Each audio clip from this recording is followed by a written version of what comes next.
Hello students, education highway YouTube channel पर आप सभी का स्वागत है। आज हम लोग जो रचना पढ़ने जा रहे हैं वह है La Belle Dame sans mercy, जो पोयम है 12th क्लास यूपी बोर्ड से रिलेट करती है।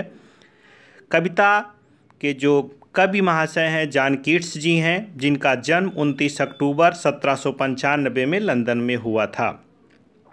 आपने बहुत सारी कविता लिखी, जिसमें अगर हम उन कविताओं को ध्यान दें तो ode to the nightingales, ode to autumn, ode to Grecian urn, ऐसे बहुत सारी कविता लिखी हैं। इस कविता में कवि अपने जो लिखित या जो लेखन कला है, एक स्टाइल है, वो एक बैलेड में इसने लिखा है। इंग्लिश में जितनी भी कविताएं लिखी जाती हैं उनकी एक स्टाइल होती है। जैसे हिंदी में होता है दोहा, होता है सोरठा, होता है कुंडलियाँ होती हैं, छेपक होता है, छंद होता है। ऐसे इंग्लिश में सानेट, बैलेड, लिरिक, ओड, ये सब विधाएं होती हैं, स्टाइल होती हैं। यह कविता बैलेड स्टाइल में लिखी गई है।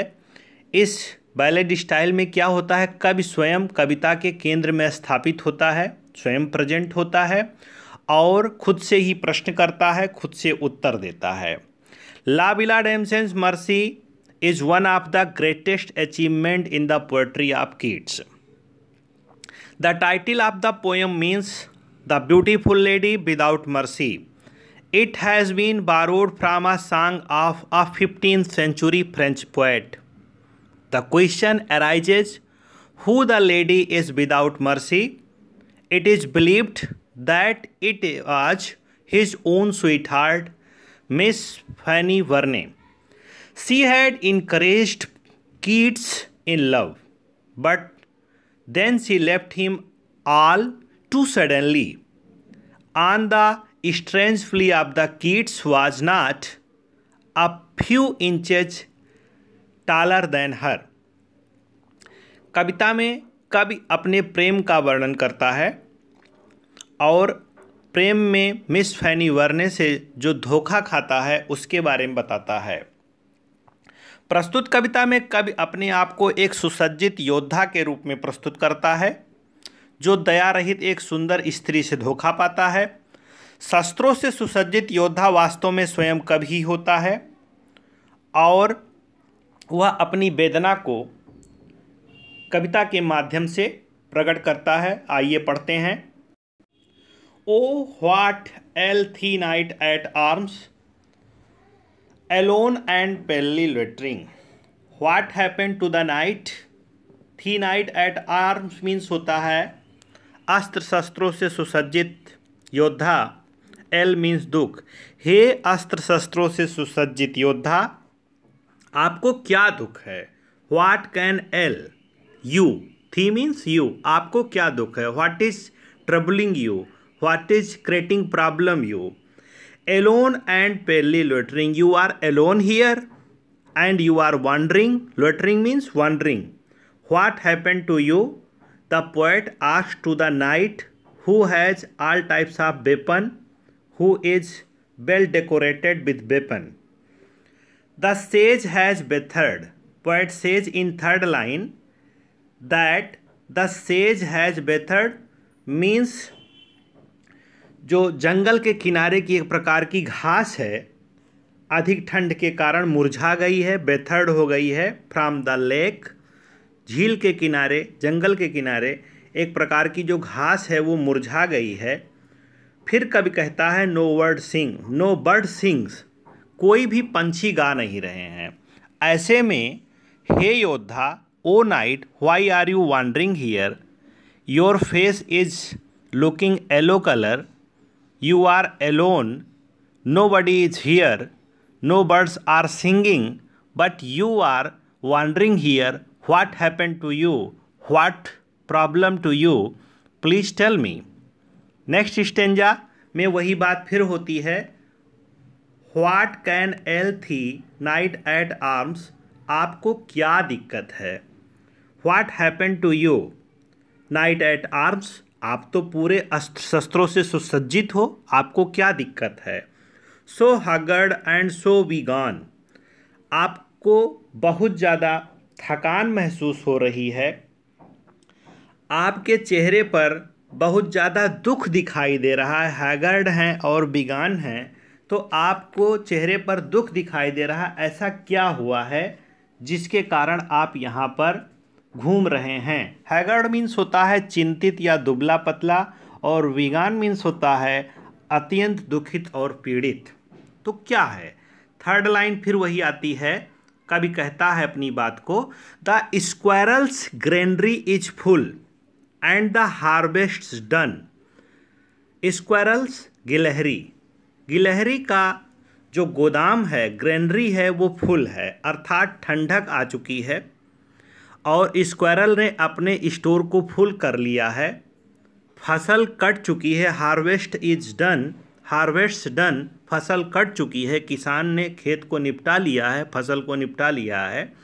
आप यहाँ पर क्यों घूम रहे हैं? Why are you wandering here alone? What happen to you? Tell me. The poet ask this question to the knight wandering alone to the cold with pale looks. अब देखते हैं थर्ड स्टेंजा यहाँ से शुरू होता है। I see a lily on thy brow. Poet कहता है कि मैं आपके चेहरे पर सफ़ेद पुष्प की तरह देखता हूँ, कुमुदनी के पुष्प को देखता हूँ। मैं तुम्हारे मस्तिष्क पर एक कुमुदनी का पुष्प देखता हूँ। आई see a lily on thy bro, मतलब तुम्हारा चेहरा सफ़ेद हो गया है। पुष्प को देखता हूँ अर्थात तुम्हारा चेहरा रक्तहीन हो गया है, पीला पड़ गया है, सफ़ेद हो गया है। With anguish moist and fever dew. क्यों पीला पड़ गया है? चिंता के कारण, दुख के कारण पसीने से भीगा हुआ है। With anguish moist and fever dew. और नेक्स्ट लाइन में कवि कहता है, and on thy cheeks a fading rose, your cheeks are looking like a fading rose. मुरझाए हुए गुलाब की तरह आपका जो गुलाबी चेहरा है वो दिख रहा है। फास्ट विथर्ड टू, और बहुत ज़्यादा विकृत हो रहा है, मुरझा रहा है। आप यहाँ पर क्यों घूम रहे हैं? क्या हुआ है? ये पोएट प्रश्न करता है।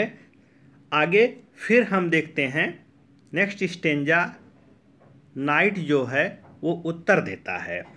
I met a lady in the meads, full beautiful a fairy child, her hair was long, her feet was light.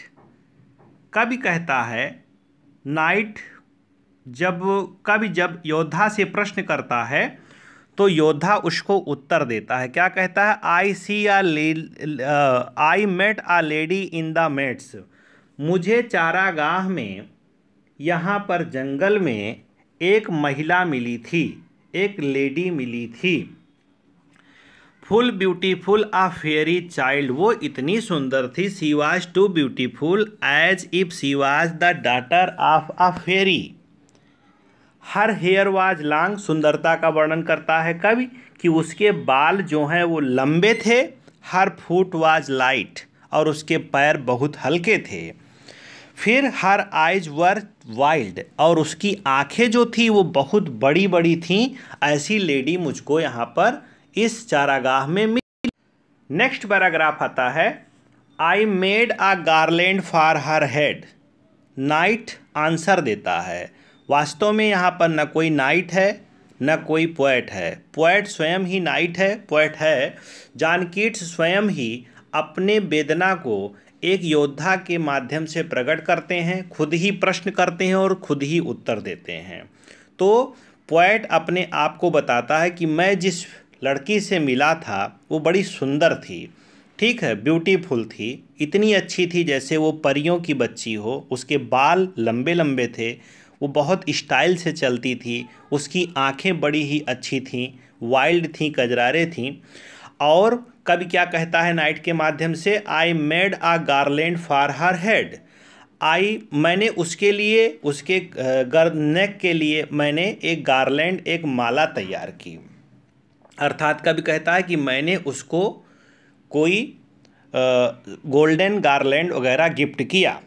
And bracelet too and fragrant zone, मैंने उसको ब्रेसलेट दिया, मैंने उसको सुगंधित चीज़ों को प्रदान किया। यह वह योद्धा कवि को आंसर देता है। She looked at me as she did love and she was looking in such a way as if she loves मी।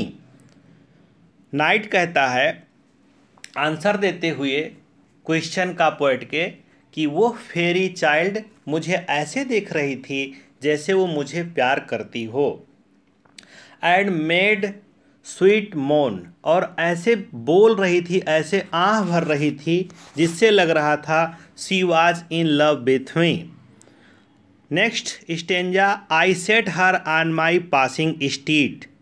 जब वो इसको प्यार कर रही थी ऐसा एहसास हुआ तो इसने नाइट ने अपने घोड़े पर उस फेरी को बिठाया जो उसको चारागाह में, जंगल में, नदी के किनारे मिली थी, झील के किनारे मिली थी।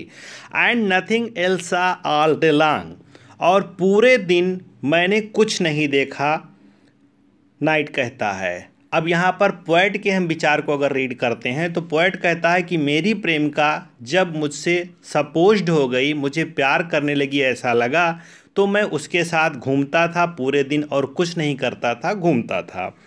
फार side long would she bend and sing a fairy's song. घोड़े पर जब मैंने उसको बिठाया तो एक तरफ वो लुढ़क गई, एक तरफ झुक गई और उसने गाना गाना शुरू किया जो एक परियों का गीत लगता था, मुझे समझ नहीं आता था, ऐसा उसने गाना शुरू किया, पर वो बड़ा मधुर था, ऐसा कवि कहता है। नेक्स्ट स्टेंजा आता है, she found me roots of really sweet and honey wild and manna dew. वह स्त्री, वह लड़की मुझे ले गई एक जगह और जहाँ पर उसने मुझे कुछ रूट्स खिलाए जो स्वीट थे, मधुर रूट्स खिलाए, जैसे कंदमूल, फल इत्यादि खिलाए। और क्या प्रेजेंट किया उस लड़की ने? Honey wild and manna dew, जंगल की शहद और कुछ और अच्छे पेय पदार्थ, दैवीय पेय पदार्थ कुछ और उसने मुझे खिलाए। And sure in language strange she said, एक निश्चित भाषा में वह बोली, ऐसा वो बोल रही थी, आई लव थी ट्रू, कि ऐसे लग रहा था वो मुझे प्यार करती है। जॉन कीट्स अपने बारे में ही बता रहे हैं कि when I was walking with her she treated with me, she presented me every types of good food like honey, जैसा कि नाइट ने कहा, और she behaves with me in such a way I felt at that very time that she loves me, वो मुझे प्यार करती है, ऐसा मुझे एहसास हुआ। She took me to her elfin grot, वह मुझे अपने एक जंगल के गुफा में ले गई, अर्थात इनकी प्रेमिका इनको अपने घर पे बुलाती है, grot. And there she wept and sighed full sore, वहाँ पर वो रोई और उसने सिसकियाँ भरी, बहुत रोई, ऐसा लगा कि वो मेरे प्यार में पागल है। एंड दियर आई सट हर वाइल्ड वाइल्ड आइज, और वहाँ पर मैंने उसकी आँखों को बंद किया, उसके अश्रु को पोंछा। कवि कहता है कि मैं उसकी आँखों को साफ किया जो वो रो रही थी, और साफ करने के बाद में विथ किसेस फोर, मैंने उसको 4 बार किस किया, उसको शांत कराया कि आप परेशान न हो। फिर नेक्स्ट आता है, and there C लुल्ड me asleep, वहाँ पर उसने मुझे थपकियाँ दे करके सुला दिया, मैं सो गया। And there I dreamed ah we tide, मैंने वहाँ पे स्वप्न देखा, आह ओ वी टाइड, जो बड़ा ही भयानक स्वप्न था। क्या देखता है? और अपने स्वप्न के बारे में बताता है, the latest dream I ever dreamed on the cold hill side, जो आखिरी स्वप्न था मैंने इस ठंडी हिल के किनारे देखा, वो ये है, स्वप्न का वर्णन करता है। आई सा पेल किंग्स एंड प्रिंसेस टू, जब मैं नींद से जागा, नहीं, जब मैं नींद में था तो मैंने क्या देखा कि बहुत सारे राजा, बहुत सारे राजकुमार वहाँ पर सपन में मेरे आए। पेल वॉरियर्स डेथ फेल दे वर दे आल, वो सब पीले थे, योद्धा थे जो दुख से पीले हो गए थे, मौत के करीब थे, सभी लोग परेशान थे। दे क्राइड, वो चिल्ला के बताए, ला बिला डेम सेंस मर्सी, ये जो स्त्री है, ये जो लड़की है, सॉरी, जिसके प्रेम में तुम पड़े हुए हो, ये दया रहित एक महिला, एक दया रहित एक लेडी है, एक लड़की है जिसके प्रेम में तुम पड़े हुए हो। उस स्वप्न में उन राजकुमारों ने, उन राजाओं ने मुझे बताया। थी हेत इन थ्रेल, और वो सब कांप रहे थे ऐसा कहते हुए, थ्रिल कर रहे थे, थ्रिल कर रहे थे, कांप रहे थे, कपकपी के साथ बता रहे थे। अर्थात पोएट को ये एहसास हुआ कि यह लड़की या ये प्यार जो है वो बहुत लोगों को धोखा दे चुका है और मुझको भी धोखा मिलेगा। आगे हम देखते हैं, I saw their starved lips in the gloom, मैंने उनके कांपते हुए ओंठ को देखा। Starved lips in the gloom, अंधेरे में, स्वप्न में मैंने कांपते हुए उन राजाओं के, राजकुमारों के ओंठ को देखा। With hurried warning gapped wide, जो चेतावनी दे रहे थे, मुंह खुला का खुला था जब वो बोल रहे थे। And I awoke and found me alone here, फिर मैं स्वप्न से जगा तब अपने आप को यहाँ पर अकेले पाया। कहाँ पर अकेले पाया? On the cold hill side, इस ठंडी हिल साइड के किनारे, हिल के किनारे मैं अपने आप को अकेला पाया।